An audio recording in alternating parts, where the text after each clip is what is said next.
So the YouTube account we chose to analyze was GoPro, and I am Andrew. I'm McKenna. I'm Kate. I'm Ryan. I'm Isaiah. So GoPro's whole brand is basically on their YouTube. It's kind of demonstrating their device. And the three videos we chose was International Women's Day and Ocean Cleanup, and then their most popular video ever with 221 million views of a backflip over the Grand Canyon. For the first question, we looked over all three videos and even added in some.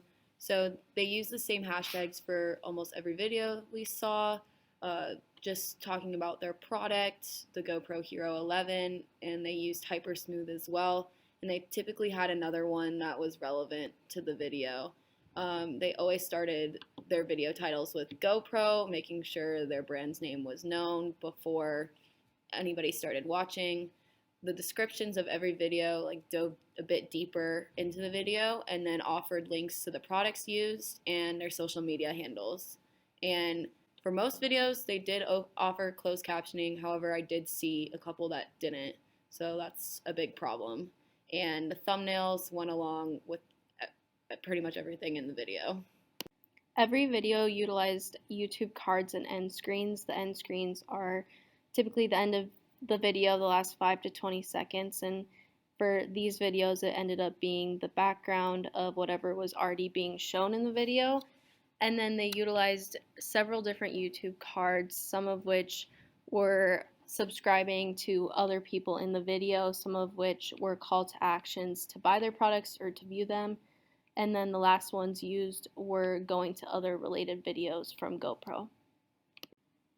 All right, some ways we found that GoPro could optimize their videos is to add some hashtags to their old videos.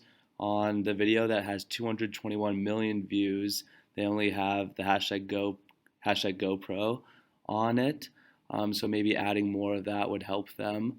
And on that most viral video, they also don't have their social media linked, which might be losing them a lot of brand recognition. And they don't talk about their product a lot in the actual videos itself. So if you didn't really realize it was a GoPro video, you wouldn't necessarily know that GoPro was making it. So maybe talk about their actual product more. All right, so a couple examples of what GoPro did well and what they leveraged, some of the strategies that they leveraged in these three videos that we analyzed. First was thumbnails.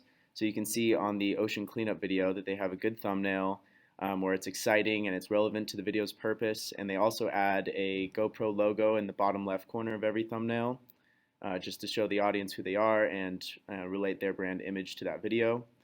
Next is the descriptions, which have been concise and they show their personality a little bit in their descriptions, which is a very good thing.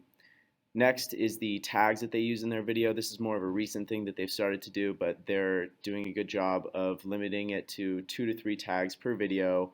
And again, this is only on their more recent videos. And then last thing that we thought was really good was the transcripts and closed captioning. This is more on their recent videos too, but when they're present, they're very accurate and they do a good job and provide a more accessible way to watch their videos. So as mentioned at the beginning, it is a footage brand. So a lot of their content and activity with engaging on social media lives on YouTube, and it's demonstrated by how well and optimized a lot of the 8 points of what makes a good YouTube account and videos are is the fact that they've fully optimized and demonstrated all that. A few recommendations we kind of decided to mention, kind of mentioned a little bit earlier. Or that they don't really have any videos or content on their YouTube regarding the actual product of GoPro. It's mostly flashy videos, kind of showing the new products. But so they could do more with showing some content, or maybe even including the content of the specs in the descriptions of the videos, as well as mentioned earlier. They could use better use of hashtags and tags. They kind of rely on their brand and the style of GoPro videos to kind of carry, this is a GoPro video rather than categorically kind of inserting themselves.